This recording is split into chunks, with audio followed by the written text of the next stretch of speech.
Di bagian sebelumnya, Xiaowu terkena racun yang sudah disiapkan oleh orang yang bernama Bule.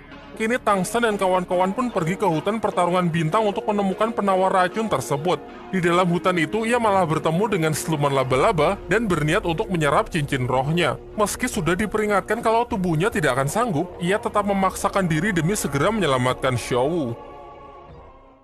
Setelah menyerap cincin roh ketiganya, Tang San pun jatuh pingsan akibat tubuhnya yang terguncang menerima kekuatan yang begitu besar. Duguyan yang menghampirinya berusaha menolong Tang San. Akan tetapi gas hijau yang berada di tangan Tang San kini berpindah ke tubuh Duguyan. Tentu kita masih ingat kalau gas hijau ini berasal dari botol yang sebelumnya pecah. Tang San yang masih tak sadarkan diri, tiba-tiba jaring laba-laba hitam menyelimuti seluruh tubuhnya menjadi kepompong. Sementara itu, Xiaowu yang sebelumnya dibawa oleh siluman kera raksasa terlihat aman-aman saja, karena ternyata siluman ini adalah teman lama Xiaowu yang bernama Erming. Disinilah terungkap bahwa Xiaowu memiliki kekuatan yang selama ini ia rahasiakan, yaitu ia bisa menyerap kekuatan cincin roh siluman tanpa harus membunuhnya. Dengan ini, Xiaowu juga memiliki 3 cincin roh. Kembali ke tempat Tang San, ia keluar dari kepompong tersebut dengan kaki laba-laba raksasa yang muncul dari punggungnya. Matanya berubah menjadi hitam karena tubuhnya kini dikuasai oleh siluman laba-laba tersebut. Namun karena tekadnya yang kuat untuk menyelamatkan Xiaowu, secara otomatis tubuhnya bergerak pergi untuk mencarinya. Teman-temannya membiarkannya ia pergi dan hanya mengikutinya dari belakang. Di sisi lain, Dai Mubai tengah bertarung melawan kakak dari Su Ying yang ingin membawa adiknya tersebut untuk pulang. Meskipun sebenarnya Su Ying menolak karena ia ingin tetap berada di Akademi Sri Lanka. Namun setelah melihat banyak orang yang bermunculan, ia pun akhirnya menyerah dan pulang sendiri. Singkat cerita, Tang San berhasil menemukan Xiaowu dan bertarung melawan Erming meskipun kesadarannya kini sudah hilang. Pak Kepala Akademi dan Master Xiao yang menyusul berniat menghentikan Tang San dengan cara mencabut kaki laba-laba di tubuhnya. Namun Xiaowu yang mengetahui kalau jika hal itu dilakukan akan membuat Tang San tidak bisa naik tingkat lagi, ia pun tak membiarkannya dan menyuruh Erming untuk membuat mereka jatuh pingsan. Barulah setelah Master Xiao dan Pak Kepala Akademi pingsan, Xiaowu berencana menyerap sebagian kekuatan siluman laba-laba tersebut agar Tang San bisa menguasai tubuhnya kembali. Sayangnya karena siluman laba-laba tersebut yang masih mendominasi tubuhnya, di luar kesadaran Tang San menusuk Xiaowu menggunakan salah satu kaki laba-labanya. Dan hingga akhirnya usaha Xiaowu pun berhasil meskipun ia harus menerima luka dari serangan Tang San sebelumnya. Tak lama setelah itu, semuanya pun berkumpul yang sudah mendapati Tang San dan Xiaowu tengah pingsan. Tang San yang sadar terlebih dahulu sangat syok ketika ia tahu bahwa dirinya lah yang telah melukai Xiaowu. Beranjak dari hutan pertarungan bintang, Xiaowu pun dibawa kembali ke penginapan untuk mengobati lukanya. Kedua pengawal Duguyan yang masih penasaran dengan Tang San datang untuk melihat kondisinya yang harusnya tak bisa pulih setelah tubuhnya diambil alih oleh siluman laba-laba. Lalu mereka juga memastikan gas hijau apa yang sebelumnya berada di tangan Tang San yang kemudian berpindah ke tangan Duguyan. Namun Tang San menepis tuduhan tersebut sehingga mereka hanya mengira kalau sudah salah lihat. Setelah mereka pergi, Tang San lalu diperintahkan Master Xiao pergi ke kota demi mencarikan obat-obatan untuk Xiaowu. Namun di sana ia malah bertemu dengan Sikyu dan dikarenakan tugasnya untuk menaruh racun itu ke tubuh Duguyan sudah berhasil ia selesaikan, Sikyu menepati janjinya dengan memberikan penawar racun untuk Xiaowu. Namun sebelum pergi, Sikyu mengatakan bahwa ia sangat terkesan kepada Tang San yang seharusnya ikut mati terkena racun tersebut. Ia yang tertarik kepada Tang San menawarinya untuk bergabung dengan organisasinya, sebuah organisasi rahasia di dunia dahulu yang dipimpin oleh Tang Hao yang ternyata adalah ayah dari Tang San. Dari sini akhirnya pun terungkap bahwa ayah Tang San ternyata adalah legenda Master Roh yang memiliki 9 cincin yang dulu pernah bertempur melawan Balai Roh Pelindung. Ia kemudian menyampaikan syarat jika Tang San minat bergabung dengan organisasinya adalah dengan mengikuti ujian pertarungan roh melawan tim Dewa Iblis di kota Shishi. Jika Tang San berhasil menyelesaikan ujian tersebut, Tang San bisa datang ke Akademi Changhui, tempat di mana ayahnya berada. Setelah kembali ke penginapan, Tang San segera memberikan obat penawar tersebut dan dengan menggunakan roh pelindung rumput peraknya, ia juga membantu dalam penyerapan racun di dalam tubuh Xiaowu demi mempercepat pemulihannya.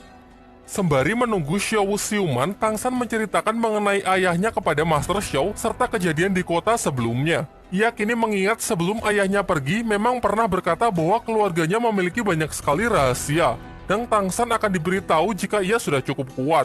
Di sini Master Shio memberikan saran agar Tangsan tidak terburu-buru untuk pergi ke tempat pertarungan roh, karena meskipun di Akademi Sri Lanka kekuatan Tangsan terlihat lumayan, namun sebenarnya di dunia dahulu kekuatannya tersebut tidak ada apa-apanya.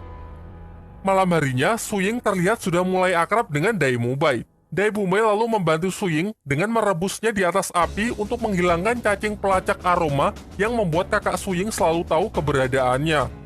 Sementara itu, Mang Hojun yang sangat membenci bule karena telah mencelakai ayahnya dengan obat mutasi roh, meminta Tangsan mengantarkannya untuk balas dendam. Namun ketika mereka sudah menemuinya, Mang Hojun justru mengurungkan niatnya tersebut karena ia mengaku tak ingin menjadi pembunuh seperti dia.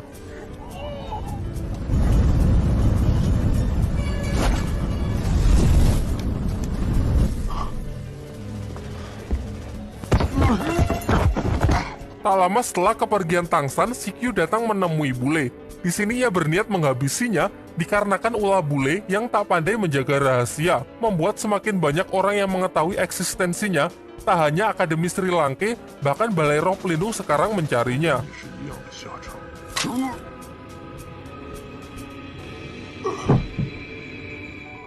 Keesokan paginya di Akademi Sri Lanka, aktivitas sudah mulai berjalan seperti biasanya. Dan sebelum kelas dimulai, Master Shio mengharuskan semua siswa agar memakan sup daging yang berguna untuk memulihkan kekuatan roh pelindung mereka. Xiaowu yang memang tidak suka daging mencoba memaksakan diri yang akhirnya membuat ia muntah-muntah.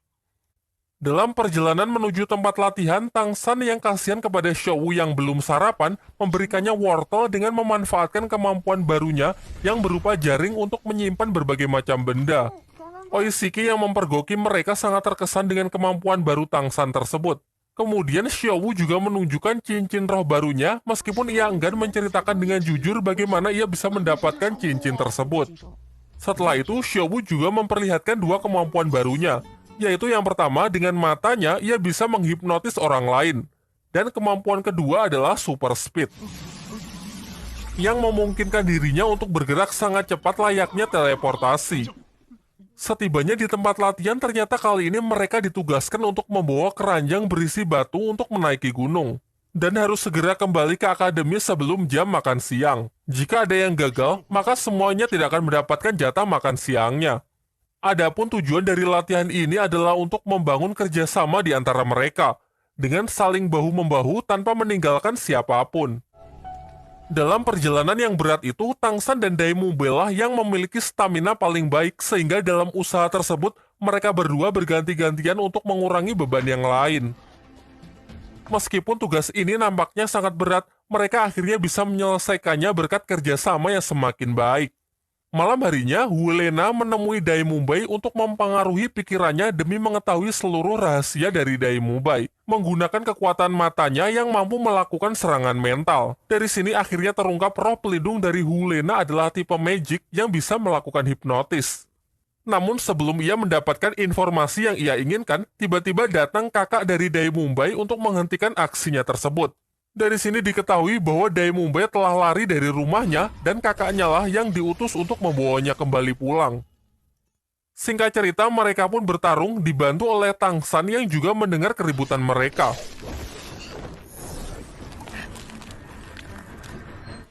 Akan tetapi nampaknya kakak Dai Mubai ini berada di level yang berbeda. Maka dari itu, kelompok Tangsan lebih memilih untuk meminta bantuan dengan mengandalkan jurus Dai Mubai yang dilemparkannya ke langit sebagai tanda bahaya. Beruntung mereka datang tepat waktu dan berhasil menghentikan serangan dari kakak Dai Mubai. Akan tetapi kakak Dai Mubai tidak menyerah begitu saja. Ia lantas menantang Pak Kepala Akademi untuk menggelar sebuah pertarungan di arena dengan 7 siswa akademinya melawan dia seorang diri. Kesepakatannya jika ia kalah, maka Dai Mubai akan ia bebaskan. Namun jika ia menang, Dai Mubai harus ikut pulang dengannya, serta Akademi Sri Lanka harus segera dibubarkan. Dan ia akan memberikan waktu selama 5 hari untuk mempersiapkan semuanya. Dengan penuh percaya diri, Pak Kepala Akademi pun menerima tantangan tersebut dan sepakat dengan perjanjian yang kakak Dai Mubai utarakan. Malam itu juga mereka pun berdiskusi untuk membentuk sebuah tim demi memenangkan tantangan tersebut. Namun Master Shio tidak akan mengikut sertakan Hulena karena menurutnya Hulena tidak bisa dipercaya.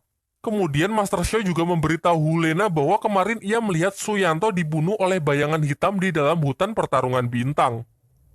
Keesokan paginya, mereka pun mulai mendapatkan arahan untuk berlatih. Master Sho menjelaskan bahwa 5 hari saja tidak akan cukup untuk melatih kerjasama mereka, sehingga akan lebih baik jika berlatih meningkatkan kemampuan individu.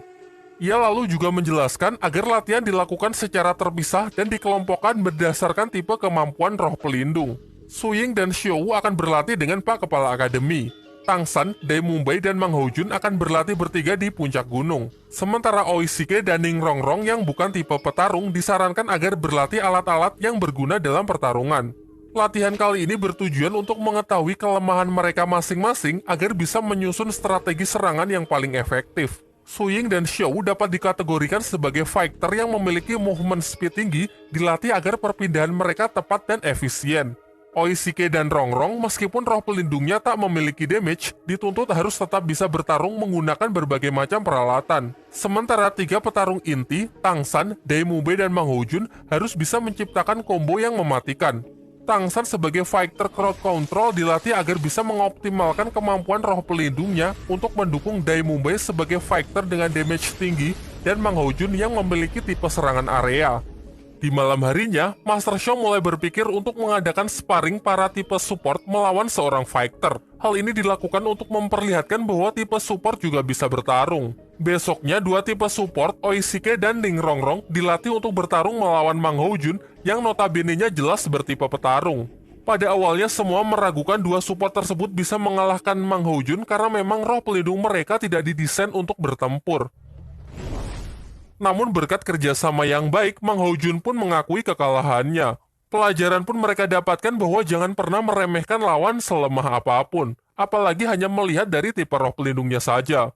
Sementara itu, Hu Lena yang sama sekali tak dilibatkan karena dianggap tidak bisa dipercaya, didatangi oleh seorang pria dari Balai Roh Pelindung. Di sini ia ditugaskan untuk menjadi pengawas dan menjaganya menggantikan Su Yanto karena Su Yanto ternyata sudah mati terbunuh di hutan pertarungan bintang. Kemudian Lena malah memanfaatkan pria tersebut untuk membunuh kakak dari Dai Mumbai yang sedang dalam perjalanan ke tempat ini dengan alasan kakak Dai Mumbai memiliki rencana untuk membunuhnya. Dengan mempertimbangkan alasan itu, ia pun sepakat menerima tugas yang diberikan Hu Lena, lalu segera pergi untuk mencari kakak Dai Mumbai. Tak butuh waktu lama, pria tersebut pun berhasil bertemu dengan kakak Dai Mumbai. Singkat cerita, semua persiapan untuk mengadakan pertarungan pun telah selesai, dan terlihat para siswa yang sudah menunggu kedatangan dari kakak Dai Mumbai. Mungkin kalian berpikir bahwa ia tak akan datang karena telah dihabisi oleh orang suruhan Hu Lena. Akan tetapi ternyata kakak Dai Mumbai datang ke pertandingan tersebut dan seolah-olah tak terjadi apa-apa. Lanjut ke part 6.